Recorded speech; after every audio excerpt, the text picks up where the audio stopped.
सुकन्या समृद्धि योजना भारत सरकार की इस योजना के बारे में आपने जरूर कहीं ना कहीं सुना होगा, लेकिन आखिर ये योजना है क्या? कौन कौन इस योजना का लाभ उठा सकता है? इस योजना का लाभ उठाने के लिए आपको किन किन दस्तावेजों की जरूरत पड़ेगी? ऐसे ही बहुत सारे सवाल जो हम इस वीडियो में जानेंगे। तो चलिए दोस्तों शुरू करते हैं। आप देख रहे हैं फैक्ट साथी।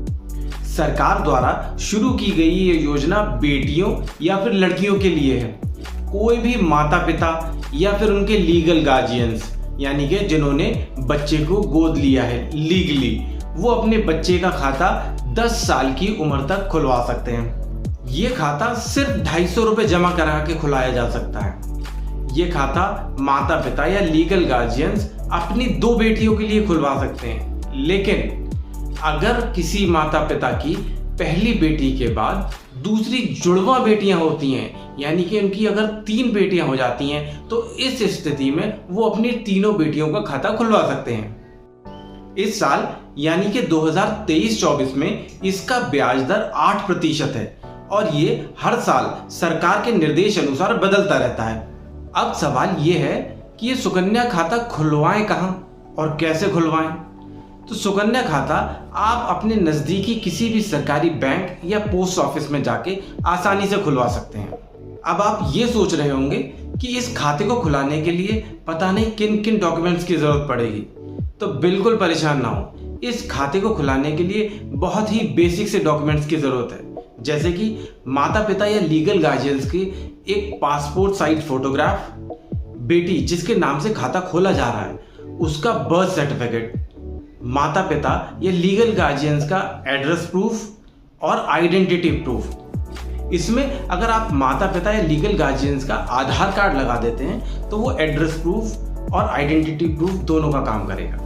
और माता पिता का एक पैन कार्ड, उसकी फोटोकॉपी लगेगी। बस इन्हीं बेसिक से डॉक्यूमेंट्स के साथ में आपका सुकन्या खाता खोला जा सकता है। जैसा कि मैंने आपको बताया था कि इस योजना में आप कम से कम 250 रुपये जमा करके अपना खाता खोल सकते हैं और इस योजना के तहत आपको साल में कम से कम 250 रुपये हर साल जमा करने होंगे। और ज़्यादा से ज़्यादा आप अगर जमा करना चाहते हैं तो आप 1.5 लाख रुपए तक जमा कर सकते हैं। अब ये 1.5 लाख रुपए आप कैसे जमा करेंगे, ये पूरी तरीके से आपकी सहूलियत पर निर्भर करता है। आप हफ्ते के हफ्ते पैसा जमा करना चाहें वैसे कर सकते हैं, आप महीने के महीने जमा करना चाहें आप वैसे भी कर सकते हैं, या फिर आप साल में एक बार पैसा जमा करना चाहें तो आप वैसे भी कर सकते हैं। ये पूरी तरीके से आपकी इच्छा पे और आपकी सहूलियत पे निर्भर करता है कि आप पैसे कैसे जमा करते हैं। लेकिन अगर इस बीच किसी साल आप पैसे जमा नहीं कर पाते हैं तो क्या होगा? तो इसमें परेशान होने की जरूरत नहीं है। आपको कुछ पेनल्टी भरनी होगी और ये खाता आपका दोबारा चालू हो जाएगा, यानी कि ये दोबारा रिवाइव हो जाएगा। ये पैसा आप कैश से भी जमा कर सकते हैं या चेक के द्वारा भी जमा कर सकते हैं। इस खाते में आपको 15 साल तक पैसे जमा करने होंगे और ये खाता आपका 21 साल तक चालू रहेगा।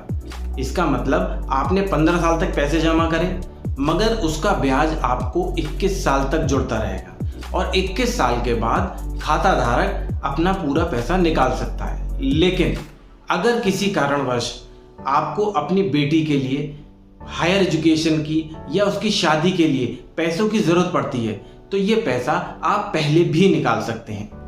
बेटी के 18 साल हो जाने पे आप उसकी हायर एजुकेशन यानी कि उच्च शिक्षा या उसकी शादी के लिए पूरी जमा राशि का 50% पैसा निकाल सकते हैं। अब सबसे आखिरी और इम्पोर्टेंट सवाल कि इस योजना पे जो हमें मैच्योरिटी पे पैसा मिलेगा उस पे क्या इनकम टैक्स की कुछ छूट है? तो जी हाँ, सरकार ने 80C के तहत इस योजना के तहत मिले हुए पैसे पे इनकम टैक्स की छूट दी है। तो आप अपनी बेटी के उज्जवल भविष्य के लिए इस खाते को खुलवा सकते हैं। ऐसे ही इंटरेस्टिंग और फैक्ट्सफुल वीडियो देखने के लिए चैनल को लाइक करें, सब्सक्राइब करें और बेल आइकन दबाना